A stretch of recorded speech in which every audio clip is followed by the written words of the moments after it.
This game recap is brought to you by Manscaped's Foot Duster Foot Deodorant. Say goodbye to stinky foot funk with this essential deodorant spray. Head over to manscaped.com and use the promo code SACCITY for 20% off and free worldwide shipping. The Foot Duster Foot Deodorant by Manscaped. The best protection any place below the waist. The Denver Broncos defeated the San Francisco 49ers 11-10 last night on Sunday Night Football. Denver was able to get the job done against the Niners. Jimmy Garoppolo didn't look bad or terrible.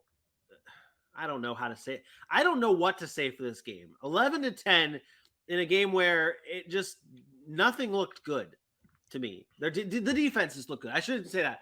The defenses showed out.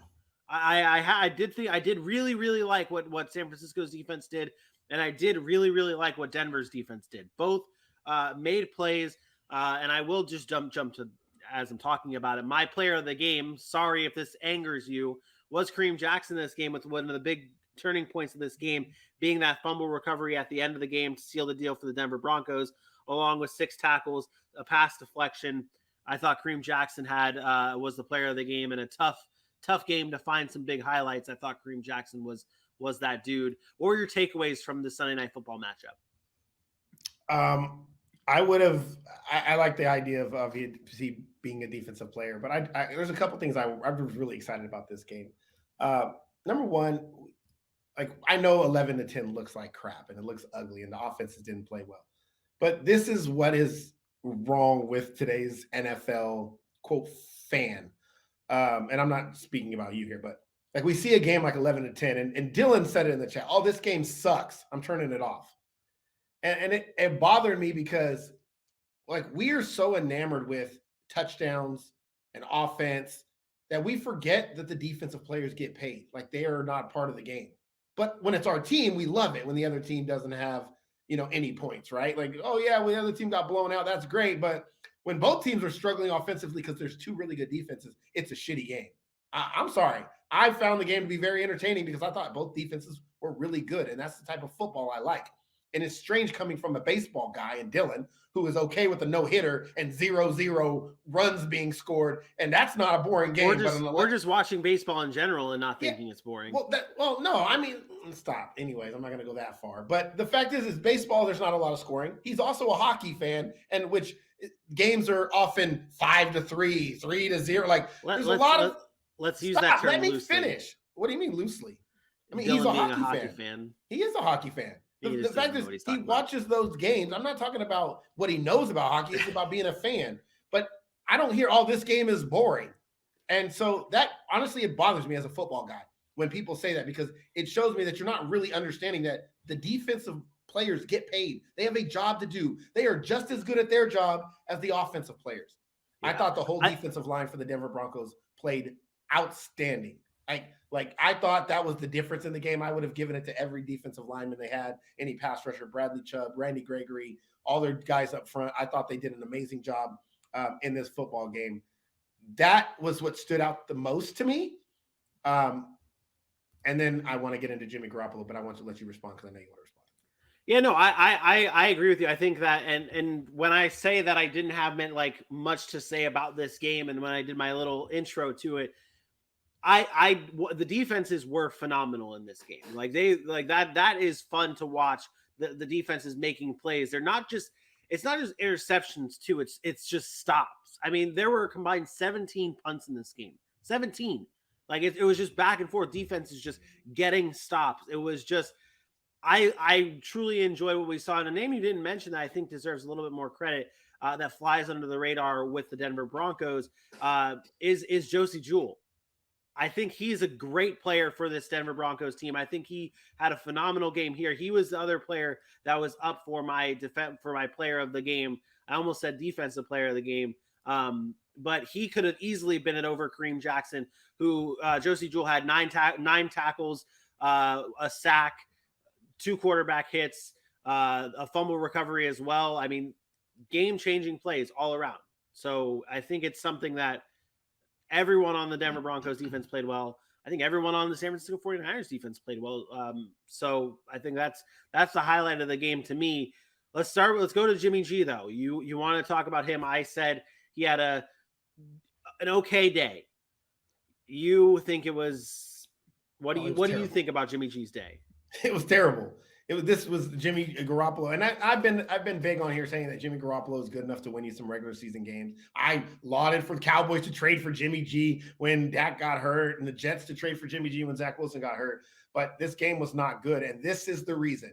And for all the 49er fans that were on Facebook arguing with me last night, this is the reason why you moved to Trey Lance. And despite whether Trey Lance ends up being it or not, Jimmy G is not it. He can't overcome deficiencies. And there was a couple of arguments that were made, and this might take a while, but a couple of arguments made for Jimmy G about, oh, well, Trent Williams got hurt, and he's got so many wins. And I said this. I said, when everything is right and perfect around Jimmy G, he's good. He can get the job done. It's what I say about Baker Mayfield. When everything was perfect around him, he was good. But when you ask him to make up for deficiencies on your football team, he can't do it. And Jimmy G did get $100 million back in, I don't know, it was years back. So where he's not on that level anymore, and we know that. But all Niner fans want to talk about, well, he gets to the Super Bowl and he wins games and all. Cool, that's great. But are you trying to win football games, or are you trying to win Super Bowls? Actually win Super Bowls. So everybody's like, well, he can win. So I went and I did my research, and I have some numbers here. Since 1986, since the Super Bowl in 1986, only 5 quarterbacks, were either like regular, below average guys that we don't see as potential or already Hall of Famers.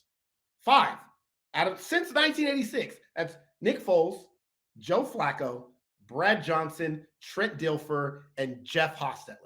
Those are the 5 quarterbacks in NFL since 1986. I didn't want to go back any further. I could have, but you would have started getting into Staubach, and we know those guys are Hall of Famers. 5 since 1986 have actually won a Super Bowl. You know who has won Super Bowls? Matt Stafford, Tom Brady, Patrick Mahomes, Eli Manning, Peyton Manning, Russell Wilson, Aaron Rodgers, Drew Brees, Big Ben, Kurt Warner, John Elway, Brett Favre, Troy Aikman, Steve Young, Mark Rippon, and Joe Montana. Those are Hall of Famers. Those are Hall of Famers or guys that are still playing that we think at the end of their career are going to be Hall of Famers or potentially be Hall of Famers. So stop with this, my serviceable quarterback can go and win me a Super Bowl, because more times than not, they can't. Yes, there's the outliers. Yes, it happens. Guess what? Maybe one day I will find a briefcase full of money. I'm sure somebody in their life has, but the likeliness is not. So stop with okay. I always find it funny, those people that rely on like the outlier, like that's the argument in their defense. Like it's like they bring up, oh, it's happened before. Like that's an anomaly. Yeah. Like that is an anomaly. That is an unusual circumstance. It could happen. Not to say like you can't just say it's never going to happen. There is the old cliche term, anything is possible, but that's not a legit. That's not that's not a good stance. That's not a good leg to stand on, basically, in your argument, because if you're relying on a 1 in a million chance, basically. I don't know what the odds are. Why would you even want to? Like, don't you want sustained success? And I get it. It may take time to find that franchise guy. But the minute, and I say this all the time, the minute you know that you don't have the franchise guy, cut bait. Cut bait. Move on. Yep. Move on. And I'm a Cowboy fan. We're getting close with Dak Prescott, because he can't stay healthy now. If he doesn't seem to have success over the next couple of seasons, you know what my rate? Cut him, trade him, something. Move on, find the next guy, because if you don't, you are never going to get that opportunity. The reason the Chiefs win Super Bowls and Patrick Mahomes is that guy is because they're there every year. If you're not getting there every single year and getting those opportunities, then your likeliness of winning one is not high. So being okay with just a good enough quarterback to win you some games and get you to a championship game, I'm not okay with that. I want championships. So don't be afraid to move on to that next guy. And I think that's where my Jimmy G stance is at right now. Yes, he's good enough to win some games. He got you to a couple Super Bowls or a Super Bowl and an NFC Championship game, but he's not good enough to win those games. And if he's not good enough to win, move on. Yeah. In that game on Sunday, the Niners drive 7 punts, 3 turnovers, 1 touchdown, 1 field goal, and 1 safety. That was their drives on and Sunday. should have. And if it wasn't a safety, it was going to be a pick six. It was going to be a pick six. Yep. And he missed receivers numerous times. I mean, numerous times he missed receivers. He did not play well. But I've seen Jimmy G do that before. He might have a good game next week, and people will be right back on the Jimmy G train. So, Are you still giving a pass to Russell Wilson and this offense and the Broncos offense? Times. I freeze at the best times. Yeah. I mean, first of all, I've never given Russell Wilson and the offense a pass. They don't get a pass. They get respect and saying that I think they can fix the issue the same way I think that Cincinnati could fix the issue. You can put makeup on a pig. It's still a pig. Go on. Are you calling Russell Wilson a pig? No, I'm saying your defense. So you're saying the respect thing. I get it. That's fair. That's fine. First of all, that's fair. But at the end of the day, their offense has not played well as they need to play to win football games. I think there's a lack of chemistry from the play calling to what they want to do offensively. But I also don't want to continue to say the same thing. Like, people do not understand what it's like for a new quarterback and a new coach in a new system.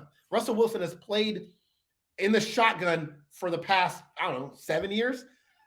Maybe he hasn't been under center like this since he was young and with the Seahawks winning Super Bowls. Like, it's a change in his style of offense. It's a new offense. It's a West Coast offense, which is more built on dink and dunk and then make big plays. It's new. So yes, if you want to call it giving a pass, I am patient with this team because as long as they win football games, they can be patient. I don't care if they win by luck, by skill, whatever it is. They're 2-1. They're better than the Chargers. And they may not look the part, but they're 2-1 and the Chargers are not. They're 2-1 and the Raiders are 0-3. So they're in a good position to continue to build, to continue to get better. But yeah, I have some concerns. I have my concerns about this offense. And it just popped up.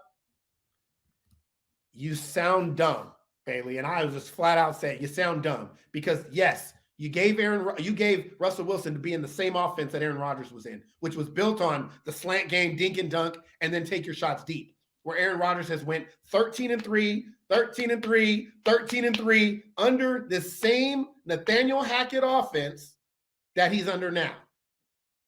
So you can talk about head coach and time management and all that stuff, but Nathaniel Hackett is a very respected offensive coordinator mind in the NFL. He might not know how to manage a game. He might not know how to be a head coach. I don't know any of that yet, but I do know that he was very successful as an offensive coordinator in Green Bay. So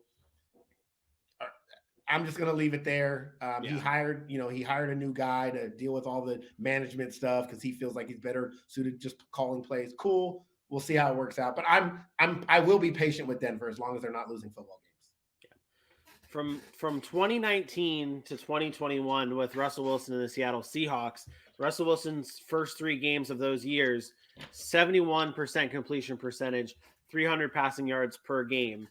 In 2022 this year, below 60% and below 250 passing yards per game for Russell Wilson. It's not been a hot start for this new look offense for the Broncos, but I do like your take when it comes to the fact that they're in a prime spot. Like they're 2-1. That's still a good record to have. They're up there in the AFC West, and maybe it's the opposite this year. Maybe the years that Russell starts super hot and then goes down, and maybe it's the opposite. Maybe he starts slow and he comes on. Maybe, but you could also say that for the Arizona Cardinals. So maybe that's the same thing. So true. So we'll see how either one of those go as we progress through the season.